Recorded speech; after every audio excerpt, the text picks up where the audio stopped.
Então, a gente vai começar hoje o capítulo 15 de João. E eu vou novamente lembrá-las de onde a gente tá. A gente tá na semana da paixão, né? E a gente tá num dia da semana. Qual é o dia? Quinta-feira. Então, quinta-feira. A gente tá na quinta-feira de noite, na celebração que eles estão fazendo da Páscoa. Os galileus celebravam a Páscoa na quinta e os judeus da Judéia comemoravam a Páscoa na sexta, tá? Então, como eles são da Galileia, eles estão em Jerusalém para a celebração da Páscoa, eles estão comemorando a Páscoa na quinta-feira de noite. E vocês lembram como que começou essa reunião? Essa reunião começou, eles estavam reunidos lá no capítulo 13. Voltem umas paginazinhas antes, no capítulo 13. E tem um título ali no capítulo 13. Qual é o título? Antes do capítulo 13 está escrito lá em cima. O que está escrito? Jesus lava os pés. Jesus lava os pés dos discípulos. Foi assim que começou a noite deles, da celebração da Páscoa. Jesus lavando os pés deles. Daí, vocês lembram quando Jesus estava lavando os pés? No versículo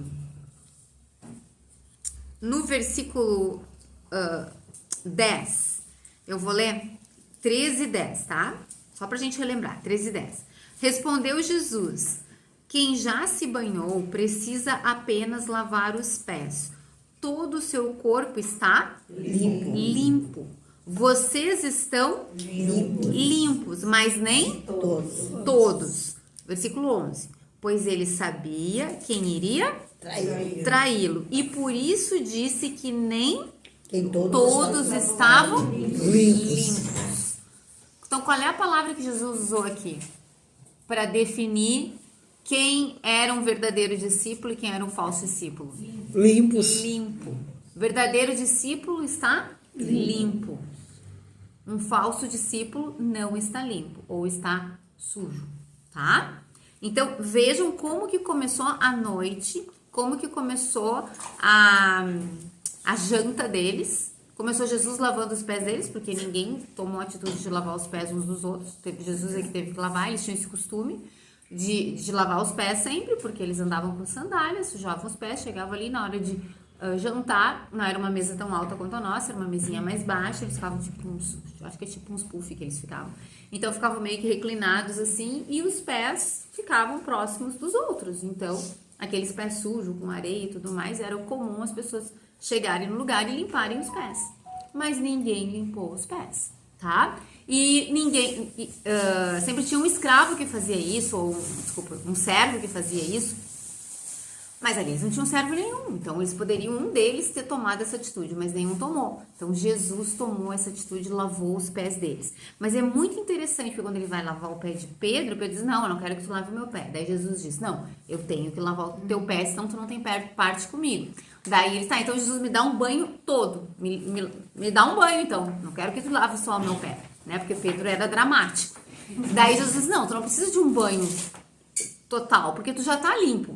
Tu só precisa limpar os pés. Só os teus pés estão sujos. Porque eles estavam indo pro jantar, certamente eles tomaram um banho antes de ir pro jantar. Só que até chegar lá naquele local onde seria o jantar de Páscoa, eles sujaram os pés. Então era comum se limpar os pés. E daí Jesus, ele aproveita e fala disso.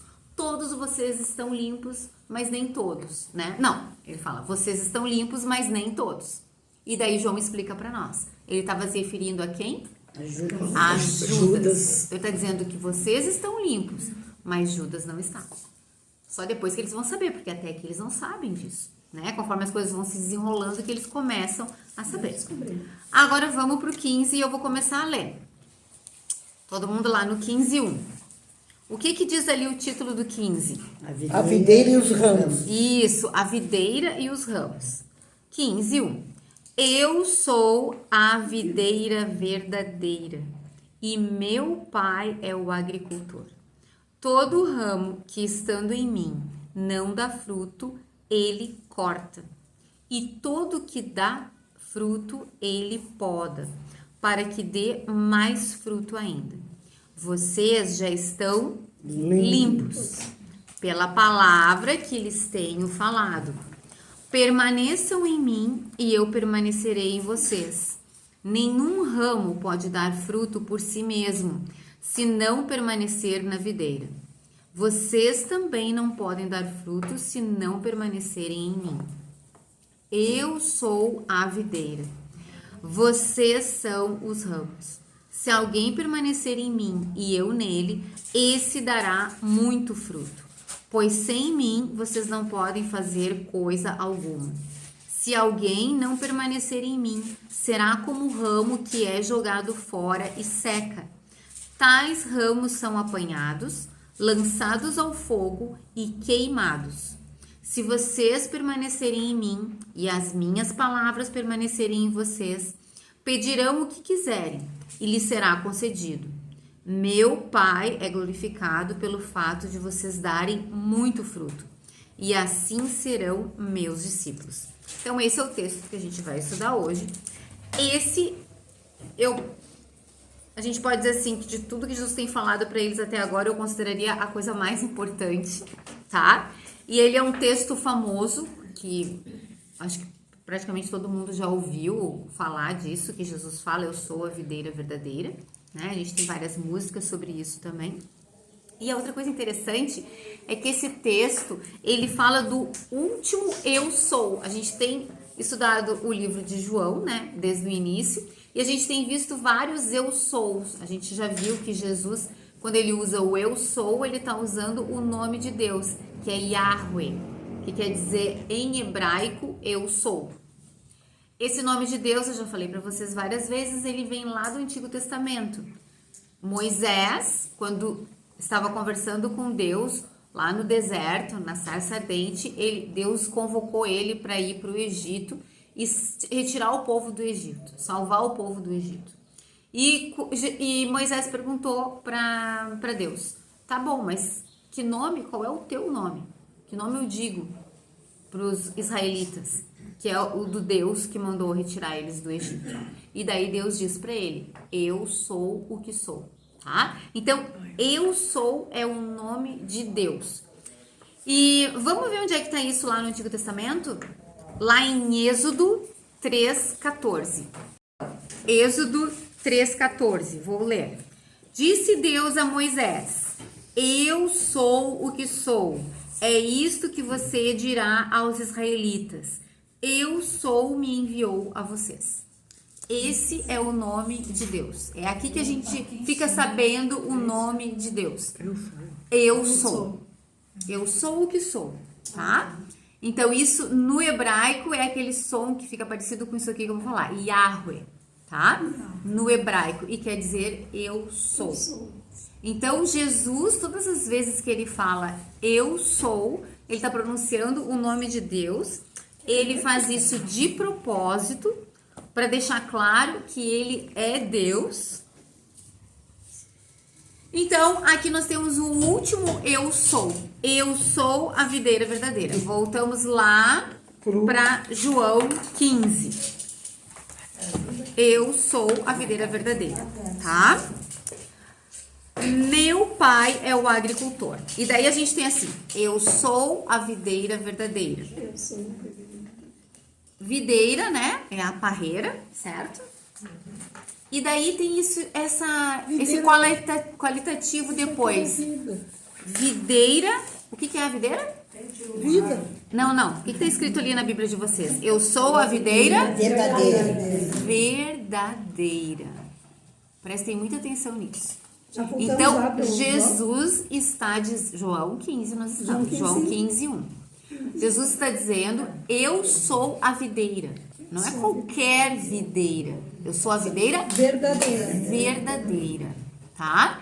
Jesus, vamos ficar na videira. Jesus, ele está falando que ele é a videira verdadeira. Ele não está falando isso só porque ele escolheu uma árvore ali. Eu sou uma árvore, vocês estão em mim, vai dar fruto, vai ter galho. Não. Isso tem muito mais significado. A videira, por isso que a gente tem que entender o que significava para eles. Lembrem que todos eles são judeus. Todos os discípulos. Quantos discípulos tem ali com Jesus? 11, muito bem. Os 11 discípulos, eles são judeus. Eles são israelitas. Jesus também. Então, eles entendem muito bem quando Jesus diz, eu sou a videira. E Jesus ainda explica, eu sou a videira verdadeira. Por quê? Porque a videira é um símbolo clássico de Israel na Bíblia. E quem diz que Israel é a videira é Deus Pai no Antigo Testamento. Fica muito claro. Tanto que dentro do templo, esse templo ali, né, que é o templo de Herodes, que era o templo da época de Jesus, tinha uma videira, os historiadores contam, tinha uma videira linda, maravilhosa, que representava Israel lá dentro. Toda esculpida e coberta de ouro. Então, assim, é sabido, e os judeus sabiam muito bem, que videira significa Israel. Então, Jesus está dizendo, eu sou a videira verdadeira. Não é Israel que é a videira verdadeira. Porque Israel é uma videira deteriorada. É uma videira que não deu certo. Deus chamou Israel de videira, sim. Mas é uma videira que cometeu abominações, cometeu idolatrias, que falsificou totalmente a religião, distorceu, tornou o judaísmo numa forma de dominar as pessoas, de extorquir dinheiro das pessoas, de uma estrutura política, de controle. Não tinha nada a ver com conectar as pessoas com Deus. E Deus tinha chamado Israel de videira exatamente porque Deus queria que Israel fosse o canal por onde a vida de Deus passaria para o mundo.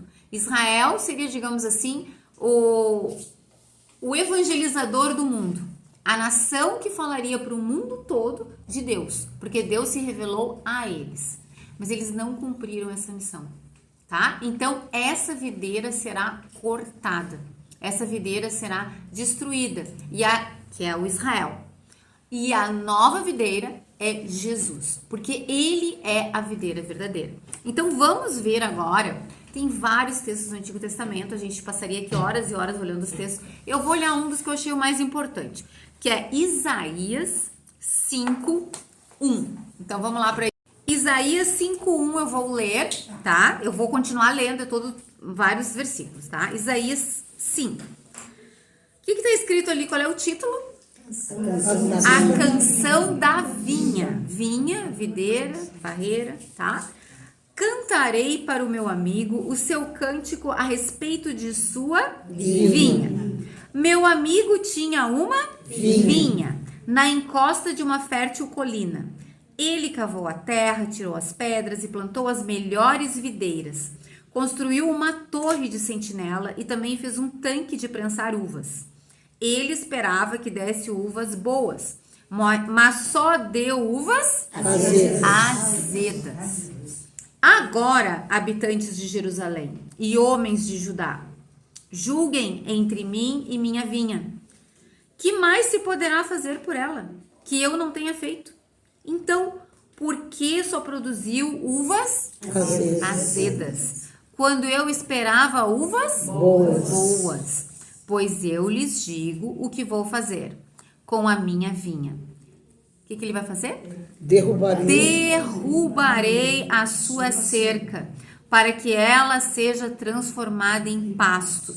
Derrubarei o seu muro, para que seja pisoteada. Farei dela um terreno baldio. Não será podada, nem capinada. Espinheiros e ervas daninhas crescerão nela. Também ordenarei às nuvens que não derramem chuva sobre ela. Pois bem, a vinha do Senhor dos Exércitos é a nação de Israel. E os homens de Judá são a plantação que ele amava. Ele esperava o quê? Justiça, mas houve derramamento de sangue. Esperava retidão, mas ouviu gritos de aflição. Ou seja, Deus, ele cuidou de Israel desde o início. Ele preparou a terra, ele plantou Israel, foi ele que criou a nação de Israel. Ele separou Abraão, depois veio Isaac, depois veio Jacó, depois vieram os 12 filhos.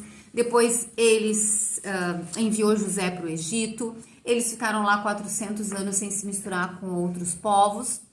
Quando eles eram uma multidão de pessoas, Deus libertou eles através de Moisés e trouxe eles para a terra prometida.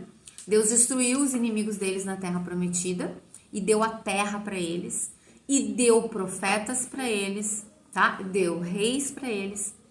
E eles se afastaram, eles rejeitaram a lei de Deus, eles foram deteriorando as coisas até o ponto de Deus enviar os babilônicos para julgarem eles. E desde então tem sido assim. E eles têm se rebelado contra Deus. E Deus finalmente envia o Messias, tão aguardado. E o que eles fazem com o Messias? Quando eu falo eles, é a nação como um todo, crucificam o Messias, matam o Messias. Não são eles exatamente que crucificam, porque quem crucifica é o Império Romano. Mas eles entregam Jesus para o Império Romano para ser crucificado, tá? Porque eles mesmos gostariam de matar Jesus, mas o Império Romano tem a lei de que eles não podem matar, então eles entregam para o Império Romano. Então Jesus está dizendo: eu sou a videira verdadeira. Eu sou a videira, não Israel. O ramo que estiver conectado em mim é que vai ter a vida de Deus, a vida espiritual, a vida do alto. Deus, como eu falei, ele constituiu a nação de Israel para que ela fosse um testemunho dele aqui na terra, mas ela não cumpriu a lei que Deus deu para essa nação lá no Monte Sinai, tá? Então, Jesus, a partir de agora, é ele a videira verdadeira. Tanto que assim, tudo que acontece com Israel logo depois que Jesus é morto, tá? No ano 70, praticamente Israel é destruída. O templo deles é colocado abaixo, não sobra nada. Então, acabou o templo, acabou a adoração, acabou a religião judaica. Então, eles não têm mais a estrutura que eles tinham antes. E a nação realmente se dispersou.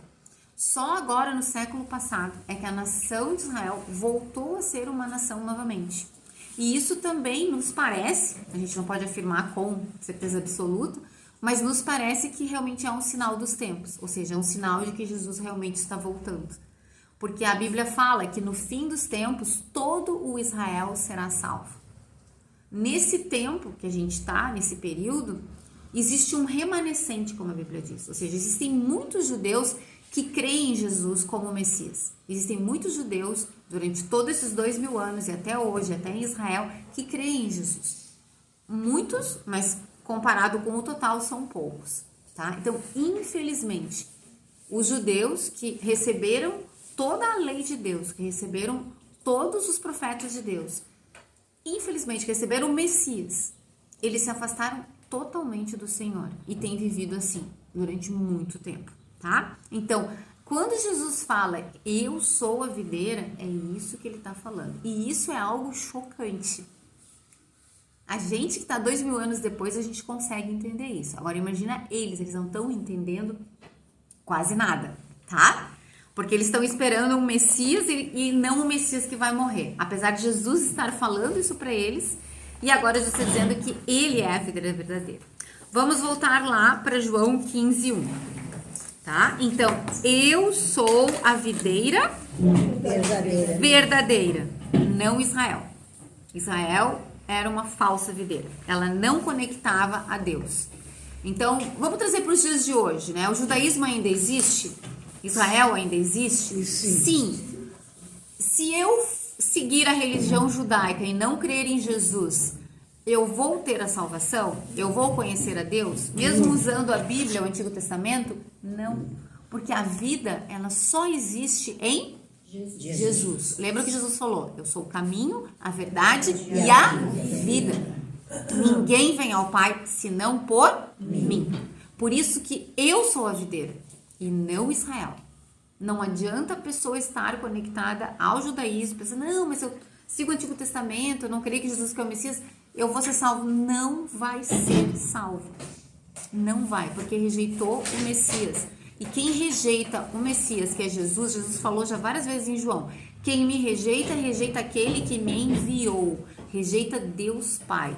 Quem ama o Pai, ama o Filho. Quem não ama o Filho, não ama o Pai. Não há vida fora de Jesus. Por isso que Jesus é a videira verdadeira e não Israel, tá?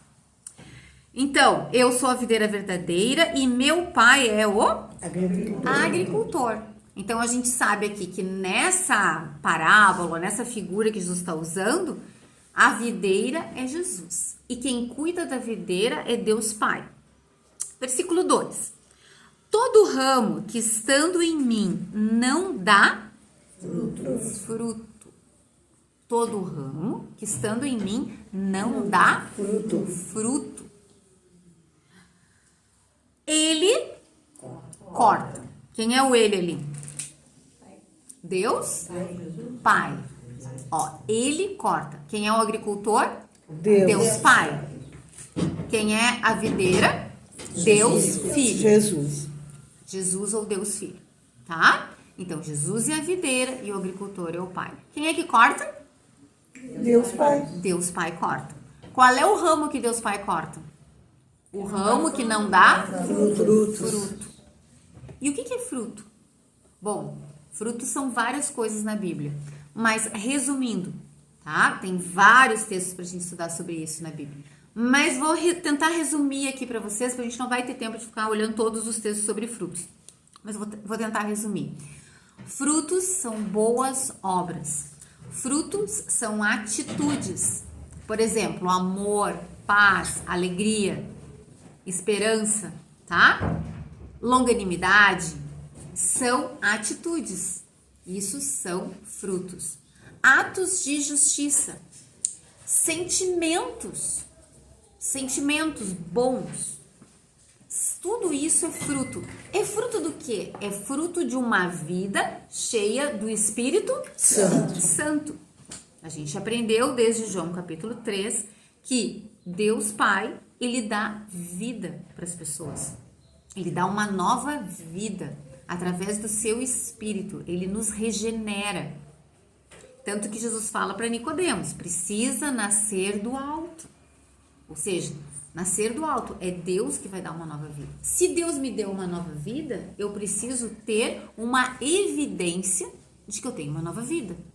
Então, eu preciso ter frutos. Isso não é uma coisa forçada, que pra mim eu fico me chicoteando, eu me esforço, eu faço as coisas, mas por dentro eu tô com uma atitude assim, querendo matar a pessoa, mas eu faço porque Deus mandou. Não é isso. Isso não é fruto. Isso não é fruto. Fruto é Deus transforma o meu coração. Eu enxergo as coisas diferentes. E daí mesmo a pessoa me maltratando, mesmo a pessoa não sendo agradável, eu vou fazer o bem para ela. Eu não vou fazer o mal para ela. Tá? Então, fruto é isso. É o resultado de que o Espírito Santo habita em mim. E daí ele fala assim, né? Todo ramo que não dá fruto, ele corta. Quem é que corta? Deus Pai. Deus Pai corta. Mas como assim? Como é que pode ter um ramo? Porque se tem um ramo, tá ligado na videira, certo? Sim. Se tá ligado na videira, então é de Jesus. O que Jesus quer dizer com isso? Jesus aqui deixa claro, a gente vai ver cada ponto, tá? Mas Jesus, ele deixa claro o seguinte, que esses ramos que estão na videira, mas não dão fruto, eles são falsos discípulos. Os falsos discípulos sempre existiram. A gente já viu eles lá no capítulo 6. Lembra quando a gente estudou o capítulo 6? Que Jesus, ele fez a multiplicação dos pães. Lembra? Que vários discípulos abandonaram Jesus. Vários, a maioria. Jesus chegou até a perguntar para os apóstolos se eles não queriam ir também. E daí Pedro disse, não, Senhor, para onde é que a gente vai? Só tu tem as palavras de vida eterna. Os falsos discípulos estão em todo lugar. Tá ainda no livro de João, quando a gente estudou, se não me engano, lá no capítulo 2, quando Jesus chega em Jerusalém, diz que muitos creram nas coisas que ele fez, nos milagres que ele fez, nas coisas que ele falava, mas daí João fala, mas Jesus sabia o que passava no coração deles, e Jesus não se confiava neles, apesar deles terem crido. É uma fé superficial, é uma fé falsa, não é uma fé verdadeira, tá? Então, falsos discípulos existem desde o início e vão continuar existindo. Se vocês forem estudar os outros livros da Bíblia, vocês vão ver várias pessoas. O apóstolo Paulo fala, fulano de tal me abandonou, fulano de tal amou mais o mundo do que a mim. Pessoas que estavam junto com Paulo, que eram missionários. Então, a gente não deve se escandalizar quando a gente vê, assim, pastores, missionários, ou, sei lá, um ancião de uma igreja, pessoas que já estão há anos e daqui a pouco largam tudo. mudam, viram a casaca. Por quê? Porque Jesus já disse que isso vai existir sempre. Existem os falsos discípulos, sim. E é muito difícil de identificá-los às vezes. Jesus, ele disse, vocês vão identificar pelos frutos. Jesus já fala isso. Várias vezes ele diz. Vocês vão identificar as pessoas pelo fruto. Porque toda árvore boa dá bom fruto. Toda árvore ruim dá mau fruto. Então é assim que a gente identifica as pessoas. Mas às vezes é difícil. O próprio Judas, gurias, eles não sabiam que Judas ia trair Jesus. Judas, ele estava assim no topo da lista dos discípulos. Tanto que ele estava sentado do lado de Jesus. O lado esquerdo e o direito, eu já falei para vocês, são os lugares mais importantes de qualquer líder. Pode ver um presidente, né? Seja que uma autoridade, sempre quem está próximo são os lugares de honra. Então, Judas estava ali do lado de Jesus. Judas era o tesoureiro. Eles não desconfiavam de Judas. Tanto que quando Jesus falou que tinha um que ia trair, lembra que Pedro do outro lado da mesa, João estava do lado de Jesus, tá? Pedro lá do outro lado da mesa fez sinal para o João, pergunta para Jesus quem é. Então João perguntou ali de cantinho para Jesus, Jesus deu um sinal para João, disse assim, aquele para quem eu der o pão é esse que vai me trair. Então João sabia quem era, mas os outros não estavam sabendo. Isso foi uma conversa ali de canto. Mas Jesus falou que um iria trair. E todos ficaram se perguntando, quem será? Não, eu não sou. Eu não sou. Não, eu não vou te trair. Até o próprio Judas disse para Jesus, não, eu não sou, Senhor. Eu não vou te trair. Tem a cara de pau dizer isso para Jesus.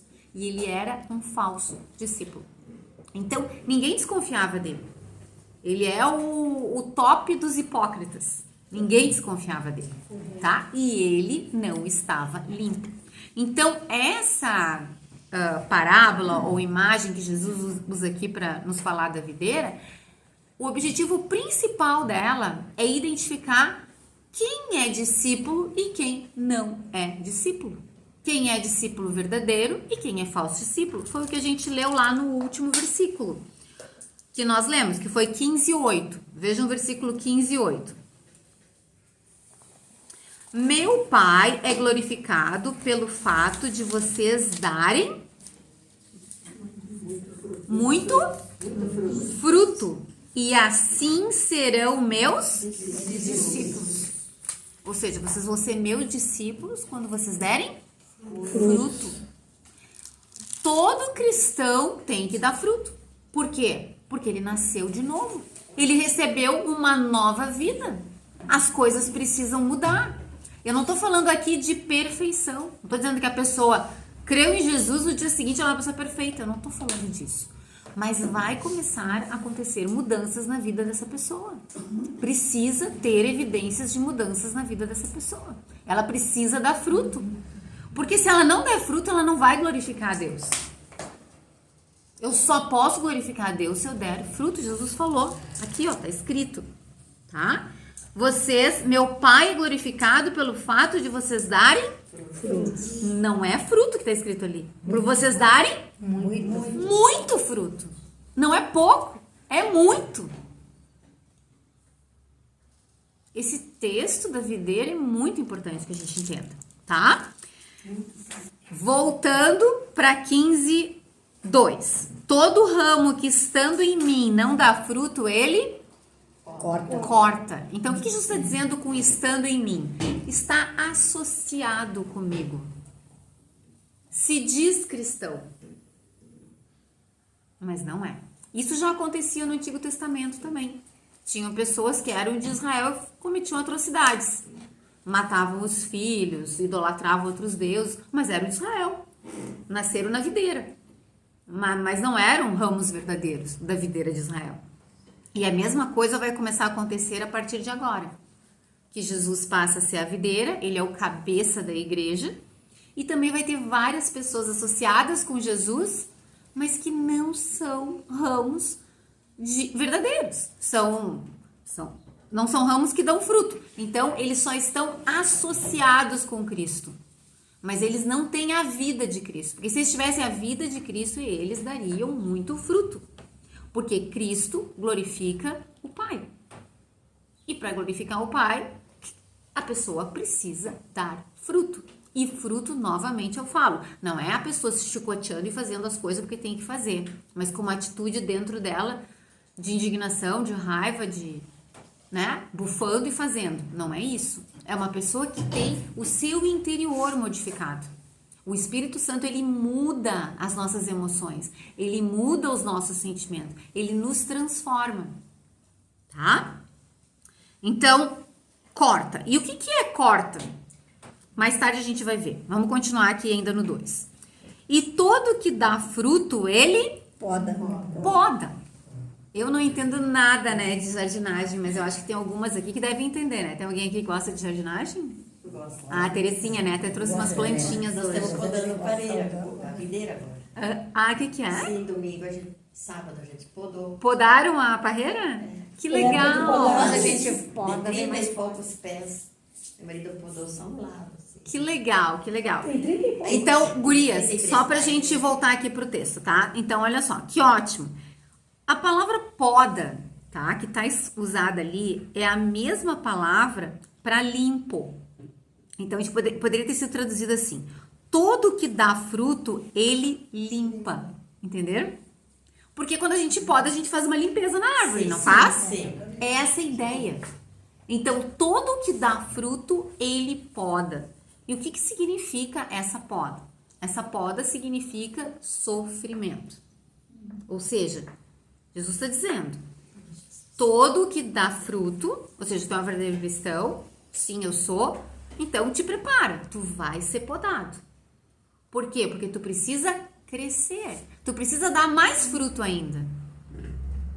E que tipo de sofrimento pode ser esse? Bom, pode ser N sofrimentos, tá? Pode ser uma doença, pode ser uma decepção, pode ser uma perda de emprego, pode ser uma dificuldade financeira, pode ser uma traição, eu não sei, podem ser N coisas.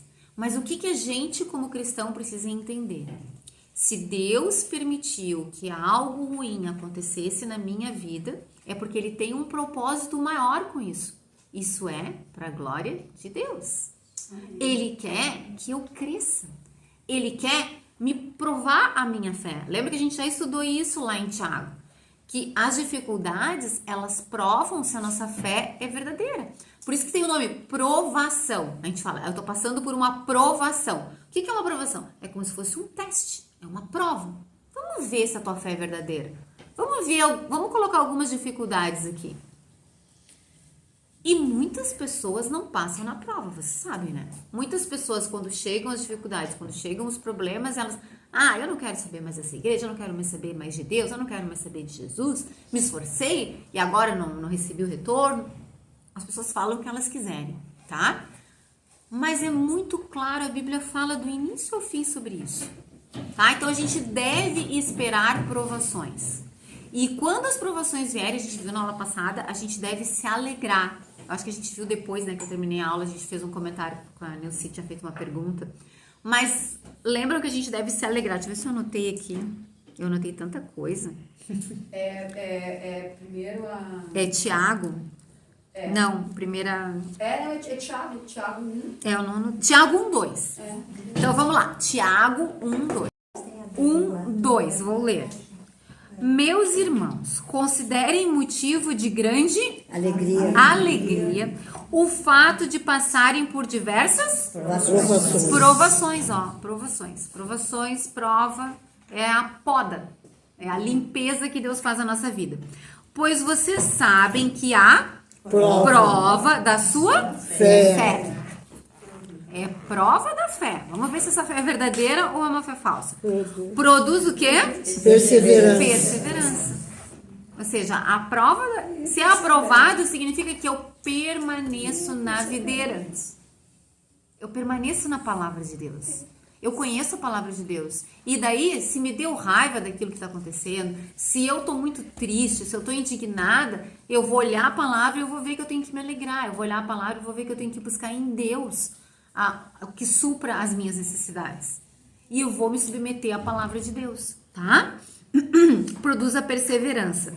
Vou continuar. 4. E a perseverança deve ter ação completa.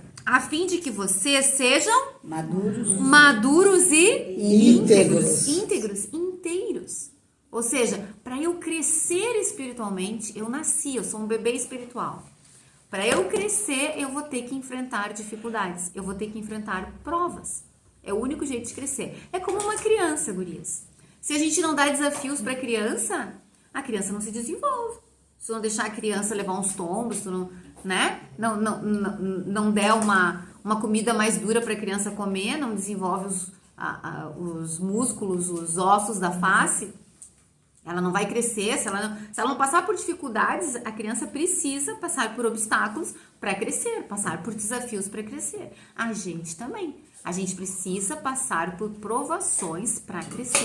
Então, uma coisa é certa, se a gente está na videira, se a gente dá fruto, a gente vai ser podada. E podada significa passar por dificuldades. Podem ser dificuldades em geral, que Deus vai usar, tá? Pode ser uma disciplina, e disciplina sempre, com certeza, vai acontecer na nossa vida. Porque, como eu falei, a gente não passa a crer em Jesus e no dia seguinte a gente está perfeita. Não. A gente continua com o pecado. Só que Deus, ele vai eliminando o pecado da nossa vida. Ele vai nos fazendo amadurecer. E daí a gente vai passando por provações. E se a gente passa nessas provações, a gente passa para uma próxima etapa. Essa é a vida cristã, tá? Vou continuar ali. A fim de que vocês sejam maduros e íntegros, sem lhes faltar coisa alguma. Se algum de vocês tem falta de sabedoria, peça a Deus, que a todos dá livremente de boa vontade, e lhe será concedida. Peça, porém, com fé, sem duvidar, pois aquele que duvida é semelhante à onda do mar, levada e agitada pelo vento. Não pense tal pessoa que receberá coisa alguma do Senhor, pois tem a mente dividida e é instável em tudo que faz. Sabe aquela pessoa que não tem perseverança? Que é instável, uma hora tá do lado, outra hora tá do outro, ele vai para um lado, vai para o outro, vai para o lado. Na vida cristã não é assim. Tu tem que perseverar. Certo? A gente persevera. A gente não é instável de ir para um lado e de ir para o outro.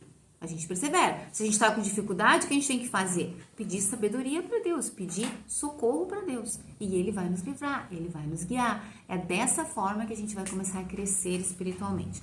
Vamos voltar lá para João 15, 2. 3 agora. 3. Vocês já estão limpos. Eles já passaram por diversas provas.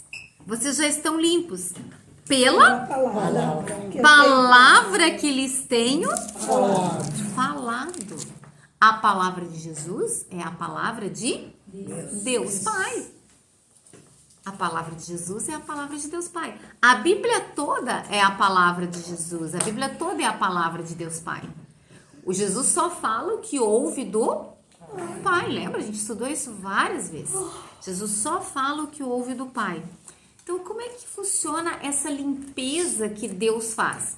Daí tem um pregador muito famoso que já morreu, que é de 2 séculos ou 3 séculos atrás, o Spurgeon. E ele usou uma metáfora muito interessante para falar disso. Como é que Deus poda? Como é que é essa poda? Essa poda a gente pode imaginar assim, Deus tem uma faca na mão. Deus Pai tem uma faca na mão e ele vai podar, certo? Ele vai limpar a árvore, ok? E daí imagina a faca. A faca ela tem um cabo e ela tem a lâmina, né? O cabo são as dificuldades e a lâmina é a palavra. Percebe que as coisas estão juntas? Sim. Como é que Deus Pai limpa? Com a dificuldade e com a palavra. Não é só com a dificuldade. Eu preciso da dificuldade e eu preciso da palavra. Por isso que eu preciso conhecer a palavra de Deus. Porque eu só vou firmar a minha fé, a minha vida cristã, se eu conhecer a palavra de Deus. Se eu for ignorante, se eu não tiver conhecimento, eu não tenho como passar por essas provações. Eu preciso da palavra de Deus. São as duas coisas juntas. E é a palavra de Deus que vai me dar vitória sobre a provação. Então vai vir a dificuldade, mas o quanto mais eu conheço da palavra, quanto mais eu aplico da palavra, mais vitória eu vou ter, mais tranquilidade eu vou ter, mais descanso eu vou ter nas dificuldades, tá? Então, é disso que Jesus está falando aqui. Continuando, 4. Permaneçam em mim e eu permanecerei em vocês. Lembra? Perseverança. Perseverem. Perseverem. Nenhum ramo pode dar fruto por si mesmo se não permanecer. Perseverança na videira. Vocês também não podem dar fruto se não permanecerem em mim. Eu só dou fruto espiritual se eu permanecer em Cristo. Se eu tiver uma vida cheia do Espírito. É a única forma de eu dar fruto espiritual. A gente, tem outras partes da Bíblia, no livro de Romanos, fala mais explicitamente sobre isso. A gente é uma nova criatura, a gente recebe uma nova vida quando a gente crê em Jesus e entrega a nossa vida para Jesus. Mas a gente ainda tem a famosa carne. Então eu recebo o Espírito de Deus, eu tenho uma nova vida espiritual, mas eu tenho a luta contra a minha carne. A minha carne é toda a natureza pecaminosa que ainda habita em mim. Por isso que quando a gente morre, a gente é cristão e a gente morre, o nosso corpo fica aqui, né? A nossa carne, digamos assim, se desfaz, a gente fica então só no nosso espírito.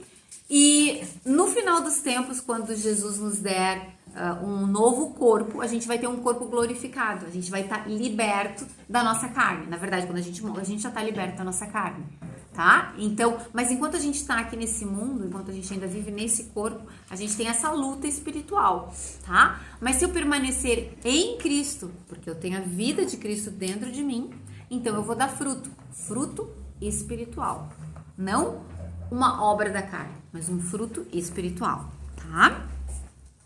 Deixa eu ver que horas são. Ih, já passei do horário. Passei muito do horário. Muito? Muito. Então tá, não. Achei que eu ia conseguir chegar no 8. Então a gente parou no 4. E daí semana que vem a gente continua.